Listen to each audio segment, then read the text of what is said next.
There has been a demonstration in many universities in Iran. Okay, now the university students are the most highly educated intellectual especially people. Right now, right? Especially now, and especially with all these, suppression and things that is going on, they are still coming and having the, demonstration. It's very, very important.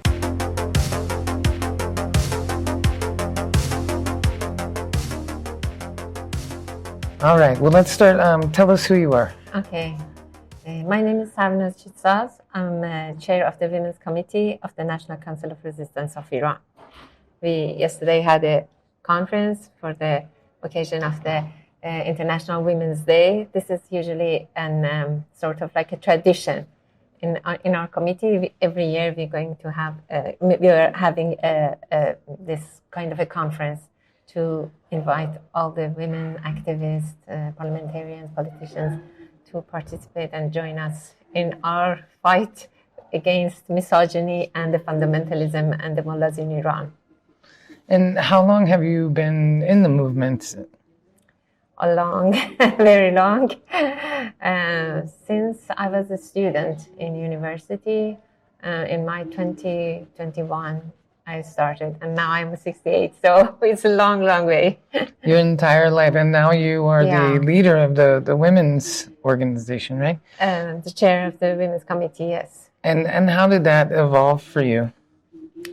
You mean how come you became like that? Mm-hmm. Okay. First of all, personally, I always was interested in the discussion of the women in the history, the women studies. I was taking some of the courses of women studies when I was in university back in the United States. So, and my major, of course, was political science. So in that sense, I was interested in this issue. When the revolution happened, all the women in Iran was looking for a real change, something that, bring better situation for them. But it was exactly vice versa. I mean, what happened, it was the mullahs who didn't want anything for the women. They just started, pushing them to have a veil and, having a very difficult situation for the women who had a job, everything, the universities. And it was a sort of like a, backlash for us that we thought, it's going to be a change in Iran. So in that sense, I was interested in that. And when I knew the Mujahideen and knew that they are looking for the freedom and democracy, they are the real democracy for Iran. And so I started working with them. And in my work with the Mujahideen, I was also working with the women's organization and things like that. So it was always was with me during that, the time that I was in this movement. So I have been in contact with many. From our National Council of Resistance, sent a delegation to the China conference, the Women's Year. We had a big delegation of, our movement in that conference. So the women's issue have been always part of this movement. It's not something out of just the ordinary. It's a main, venue of the movement. So that is the reason. And then, because I was a member of the National Council of Resistance, after a few years, the former chair has left, and then I became the chair. Well, I know you've influenced and inspired a lot of women in the movement and the resistance, for sure. Yes. I have yes, heard. Of course. Mrs. Rajavi had an impact on every woman. I'm just telling my personal view. That's how I started. But certainly, she had opened the way for all the women in the movement, because nevertheless, even the Mujahideen, with all the good things that they have, they still had that kind of a,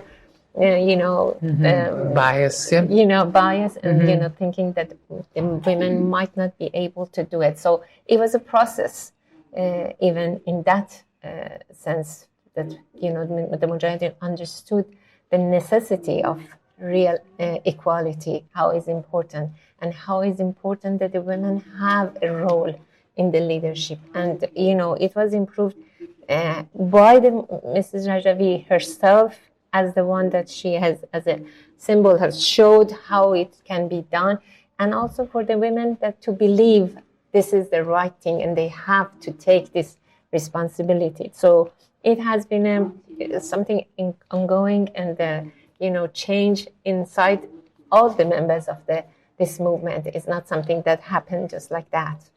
It's really beautiful. You've spent your entire life inside of the resistance. Yes. How do you think things have changed? Like, what are you feeling?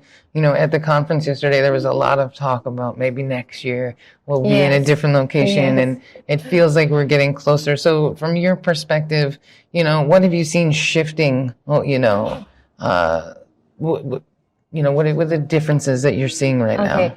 I think the differences is not only on part of the people who participated, but also in terms of what is happening in Iran. You see, in Iran, the uprising that has happened in January showed that really the regime is on the verge of collapse. Mm-hmm. It's just, by killing like this in the street, mm-hmm. because the regime has been killing the Iranian people and the resistance for a long time. We have, as I said in my speech, it is it's not a new story for us. Since 1980 it started. And there was, at the end in 1988, there was a massacre of political prisoners who were doing nothing. They were in prison in their hands.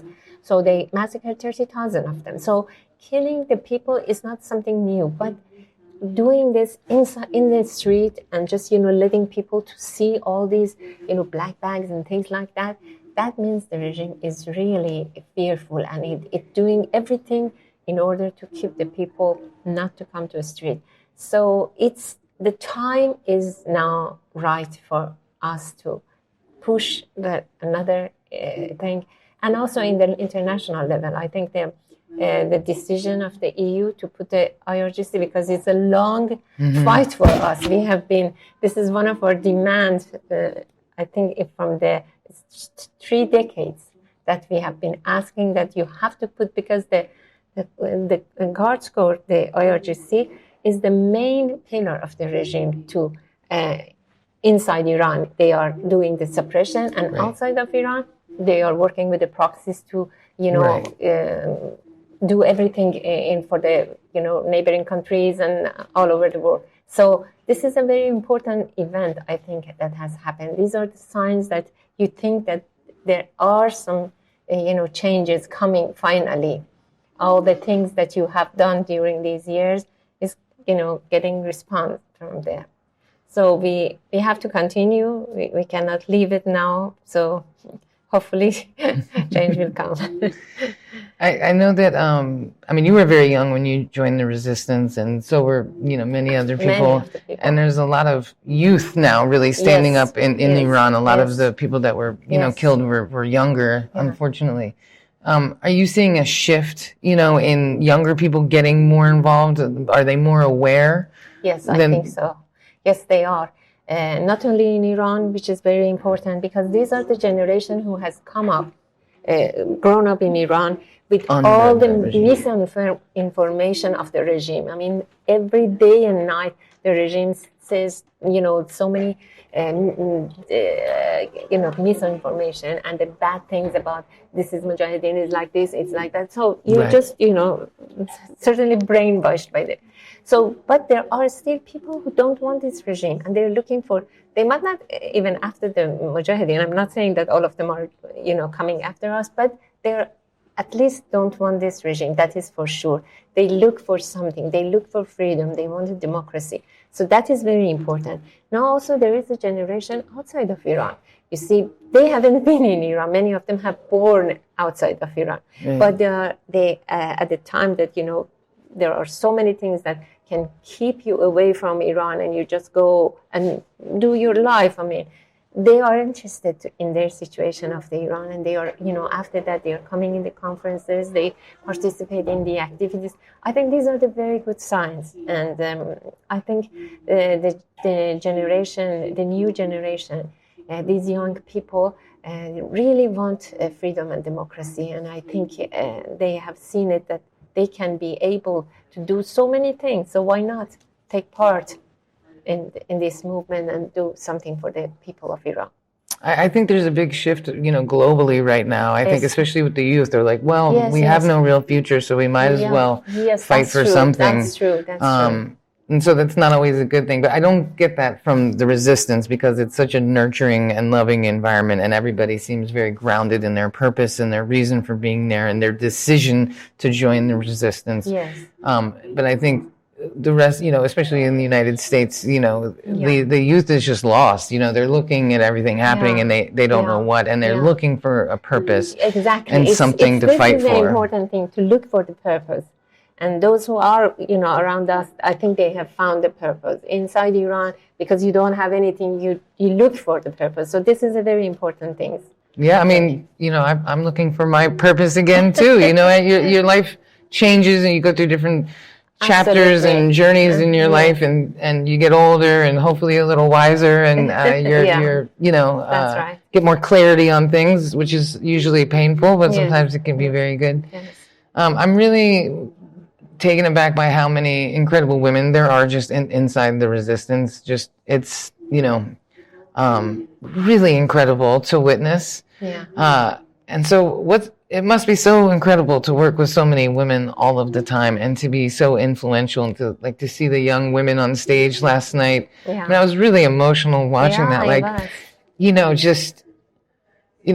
What message do you have for women? Because right now women all over the world are really entering this massive stage of grief, right? In the United States, women are looking at their husbands and going, I don't even know who you are, because of the way they're reacting to the atrocities, the complacency, the agreeing with the enemy. Oh, well, she shouldn't have been there. She should have stopped the car, justifying these horrible things. And I think a lot of women are really having an identity crisis, right?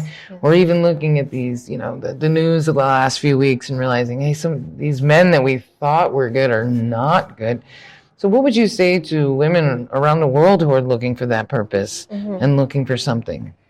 Oh, well, it's a little bit difficult to say it for all the women around the world. But I think, as you mentioned, and I agree with you, the purpose is very important. It's very important to find that thing that it gives you a sort of like a energy to go on.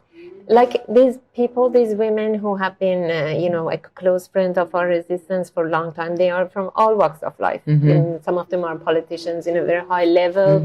Some of them are, university professors like Donna, different people from. But the point is, when they get to the, knowing our movement, the fight that we have with this regime, and the importance of that, they, click on that issue, and they come with this, and that makes their life, I think, more meaningful for them, and as also in the same time, they are helping us in our fight with this mullah. So I think the point is, if you could find this sort of things, and part of our, challenge, or maybe our effort, is also to find all these women, because we know they are there. They all want to do something. They want to help, and it's very important to go and find them. So have a relation. Maybe these sort of like talks and things would also help people to hear and to understand. So I think that's the thing. I mean, that's how I ended up here. Working with Zalal and Zara, and then talking to them more, and just being so inspired and. Just really impressed by the integrity and the constitution of everybody involved, and this is new for me as an American. We're not used to what's happening, right? Exactly. We've been very sheltered, and and I find myself very angry and sad a lot. And then I look at all these women in the resistance, and I'm like, and good for us that we also find you. But it's vice versa, both sides. Well, I want to be more like you, but don't be more like me. It's not good, I promise. But it's really inspiring, and it's so important, because it does make a difference, when you share those messages, and just even the things I've learned, and being able to have conversations with people and say, well, no, that's actually not true. That's actually not what they want. And here's some information you can go look. And I think that's been incredibly empowering. And I think that, the resistance is really a beacon for the world. I think, people have to find their purpose. They have to find something that they believe in and fight for it in whatever capacity. And fight for it. That's the important thing. It's not easy even for those who come and get in contact with us and, have relations. It's not easy for them. Then they are also get under the attack of other people who are against us. Right. Just, it was, I think, Judy Screw one time, 2 or 3 years ago, she was bombarded by the emails, but partly is, the Iranian regime cyber attack is on the, people like this. So she was saying, there's thousands of emails coming to me. You don't have to have this, organization, you don't know. And then the pressure from his party, her party, that what is this? What are you doing? Why are these, things coming? So she has to go through all these difficulties. But she did it, and now she is, really a fighter and a very, of course, close friend to our movement. But even for those who have come, is a challenge. It's not like something, just happens like this. Mm-hmm. So, but I think in life, that this is the life. I mean, you are just fighting every moment of your life. It's not easy for anything. Right. And, if it's a challenge, it's worth it usually, exactly. and you have to. And if you believe in it, that is true, then you go for it and fight for it. Right. I would rather have something I believe in and fight for it than feel nothing. Exactly. Than feel apathetic or helpless or unable to make a difference. Yes. I would much rather, have a purpose. Exactly. And go out fighting. But that's the Irish in me, I can't help it. That's the point. But I think it's every person. There is this thing. I mean, this is how human beings are. They look for something and then they, find it out. That's how the whole world, all these inventions and things has happened, because human being is going after something. Yeah. Yeah. They didn't just stay there that, this is it. This is light, this is dark, and the life is like that. They found something. They went after something. They, invent something. So this is how we have to continue. I think this is the life. I mean, I think those, the resistance has made a lot of sacrifices. And so I think the auxiliary people, that face some of that scrutiny, it's just sort of like leveling the weight a little bit. It's sharing the load, so that it doesn't have to fall all on your back. But, we're in a time now where even just talking about politics, in my own social group can ostracize me. People say, oh, Molly makes everything political. I say, everything is political, right now. If at a different time, maybe it would be like, okay, enough with the politics. But right now in America, in the United States, the people that aren't talking about it are the people that I don't trust anymore. It's I think they are all related to each other, even in Iran. Okay, so there are people who are retired. They're very old. They are after their money. The government doesn't pay their, their salary or whatever, because they don't have it. They have, has used it in different things. They come to the streets. Their demand is purely for their money. But even the regime is frightened, because they, at the end, when they say something, it's against the government. I mean, they're not just shutting. So everything that is related to the life and to the being is, and at the end, is a political situation and issue. It's not just something out of nowhere. Especially for women, because our bodies are political. It's twice for the women. It's twice. Right. What would be your message to everybody about Iran and about the resistance right now? And what should they know? How can they help? How can they be a part of what's going on in the right direction? Mm-hmm. Okay, so this is a very good question, because now Iran has become has become an issue in the world and in many media and newspapers and things like that. But the point is to get the right news from the right person is very important.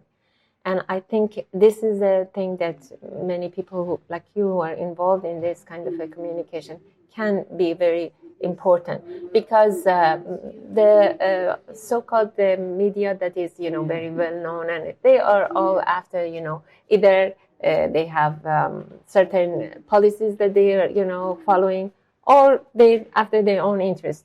But the real message usually doesn't come in them, because we know that, most of the time, even if the reporter wants to do something, it's an upper, level, it's been blocked. It cannot be there. So it's very important to, give this message, let this message goes. And I think that's the very important that each and every one of us have to do, and even find people like you to be able to, send this message as much as you can.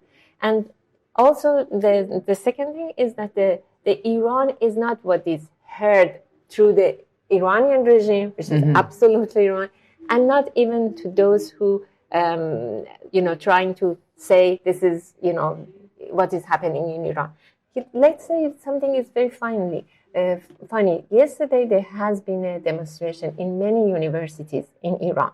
Okay, now the university students are the most highly educated intellectual especially people. Right now, right? Especially now, and especially with all these, suppression and things that is going on, they are still coming and having the, demonstration. It's very, very important. For sure. It's because of the 40th of those martyrs they have come to the, Now, suddenly in some of these so-called, media, they say they have chanted for the Shah's son. I mean, it's unbelievable. How can it be? So, people go and after that see if it's fake or is right. They found it's all fake. It's clearly fake. It's blurred. There's audio.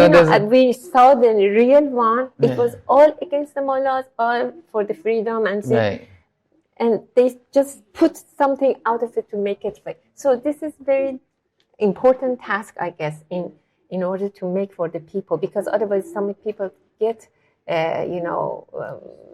changed by the fake news that might be like that. Maybe he has the support. Like stay out of their business if that's what they want. Yes, exactly. Yeah. Well, it's really interesting to hear like what people are, talking about Iran, like in the United States, or people that aren't educated, or like the, right-wing talking points about death to America, all the things that they're using to justify. But a lot of the information, it's like, it's really old. It's what our parents were saying to us about it. It's not. And so now there's a real shift because, when people hear about Trump bombing Iran, they're just like, it's a distraction. So they are very much opposed to bombing Iran for all of the reasons, but they're also belittling it and saying, we're not going to fall for it. You have problems and you need to address them. So it's not even being encouraged or, anything. And so it is interesting to see this tide changing. Yeah. And so people are like, we don't want that, but they still don't know about Iran. They still don't understand they don't really understand, but they are not interested in that. And so it feels to me like a good time to educate people and get the right talking points out there because yes, absolutely. Yes. I think it's very important, and I think it's also part of our job to give all this information to the right people in order to be distributed. This is very important. That's I think the role of media like you is very good. For sure, Well, the great thing about having a media company is nobody can fire me and nobody can tell me what I can and can't post. Yeah, that's exactly. So, and I don't have a family to embarrass. I had an interview with the newspaper, very famous newspaper in Italy, Corriere della Sera, and the reporter was a very nice woman, very old. Very old in their business. I mean, she was a long-term journalist, and she talked to me. And after that, I saw that it was 1 week and nothing has happened because she was very much trying to get. So I asked my friend, what happened to her? They said, okay, she's fighting with her editor because they said, no, this is a very political one. We cannot put it in the newspaper. So they put it in another, site that was related to them, but it didn't came to the main newspaper. So this is really a challenge. I mean, still there are old institutions and things like that. They are stuck. And not to get in fights with the government or, the situation that are very sensitive, things like that. So we have to find the people who have sort of like, put forward and they come after, even whatever going to happen. That is the important. I mean, I have nothing to lose at this point. I'm old. So I think it is really important, and those like voices like mine are a little bit smaller, but I think they have more one-to-one impact. You know, like for example, Zalal told me how 75% of the population of Iran is under 35. Yes, right. They are young people. I mean, population is very young in Iran. Which is just like, you know, every time I say that to somebody, they, you know, and I'm like, yeah, you know, and so for the universities to be protesting, that's a really big deal, because that's the largest percentage of your population is younger people, and they're you know, activating, and so no wonder they are retaliating in the way that they are, because they're on their last legs, right? Exactly. That's desperate behavior of an abusive person, you know, that outright. And so I think, giving this information out to people so that they can share it in ways and not be influenced. Because there are times where I'll see comments, but then I'll see an Iranian comment, and then who am I to correct them? But who knows what team, or you know what I mean, or if it's even a real person. It's probably a bot. Exactly. And then it's like, who am I to say something? So I think those conversations really help one-on-one to say, no, everything that you've heard is wrong. And they have a 10-point plan, and they elected a woman, and everybody goes, what? And I go, I know, you know. And so it's really not being shared out there, and I think it's really important. It is. I mean, it's given me so much inspiration. I mean, that's how I ended up here. But I believe that when people hear the right thing, they just, you know, accept it. It's not something that if you are in the right direction, you're not, you know, because if you have an interest in some of the things, okay, you don't want to listen, or you might disagree. But if you are not in any way in interest of something, just a normal person, you get the right, I mean, you can recognize this is the right message. This is the things that I have to do. Like all these, you know, people who have come with us because they have found that this is the truth. This is the, you know, something that is important to fight for, to, you know, do something for them. And I think it's very important. I always, you know, think how interesting they are, these people, that they are from other countries with so many, you know, things to do. Their mind is busy, full of this, but still part of it is for the Iranian people, for the Iranian resistance, for the cause of women. This is very important, and I think very valuable. I couldn't agree. I think that, you know, we're all one. Bob Marley used to say, one love, one heart, one destiny. Yes. And I think that if women can't see themselves in women like you, then there's a big disconnect, right? Because, you know, we're different because I was born in a different place. But that is it. You know, it's, and you deserve freedom, and you deserve to have your voice, just like every other woman in the world, you know. And to see the organization of the resistance, and just, I mean, it's really incredible and powerful. And, you know, as an American citizen of the United States, we're not seeing any of that. We're not seeing any organization, any plan. We don't, you know, we don't want either side at this point, and we're really lacking that. And so I've found a lot of inspiration in just how organized and how thoughtful and caring and kind and pleasant all of you are. And to see so many women leading is phenomenal. It's phenomenal. Yes. I think that was the message of Mrs. Rajavi's speech last night, that an alternative, which is the role of women, is very unique, and its main object is that the only answer to real democracy is with the women's role in the leadership and in politics and everything. So exactly like what you said, this is the thing that she believes, and you know, that makes the difference between all the alternatives. Where can you find that? I mean, even in this, you just saying it, not doing it, people don't go after, you know, women to be involved. Yet alone in our movement, we have done it for 3 decades, more than 3 decades. I mean, even in the United States, they say that we're equal, but we're not.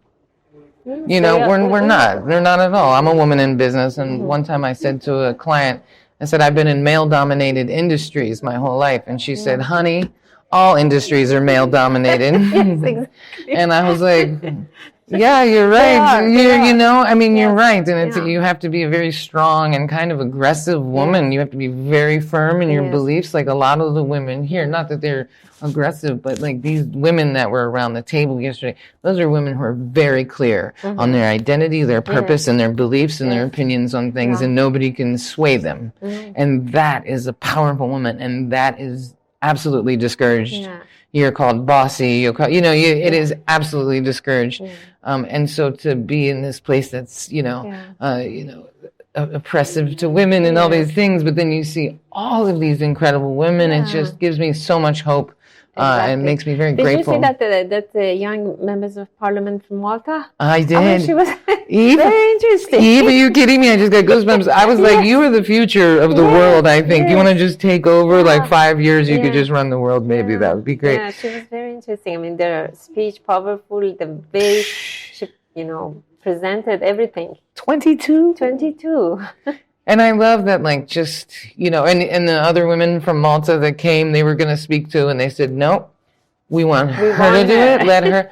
And that, like, I'm getting goosebumps, but that is such a powerful thing. That is like we say real queens adjust each other's crowns, right? And that's really the women lifting each other up, empowering each other, because that was so impactful for her and everybody in the room. And who knows what other 22-year-old could see that and go, wait a minute, there's a 22-year-old, who flew to Paris and spoke in front of thousands of people at this huge event because of her belief systems, and maybe some of the youth would feel a little bit less untethered, like maybe you could run for an office. She's in parliament there. Like, why can't 22-year-old in the United States or a 22-year-old in Iran, right, take that same type of enthusiasm? And I think that's really important, because I think a lot of our societal people that we look up to are, athletes and rich people and reality TV and money. It's not like there's nothing really there. And I think we're all really craving more. Exactly. Something to be a part of. Exactly. You've made a lot of sacrifices over your life, although I'm sure you won't acknowledge them because you're very diplomatic in that way. And Zalal mentioned that she always looked up to you a lot. Oh, no. And I look up to Zalal, so it's like a and so I just want to say thank you for, you have made so many sacrifices in your life, and you've been so selfless in 50 years of your life. And so I just want to say thank you. Thank you. Very much an inspiration.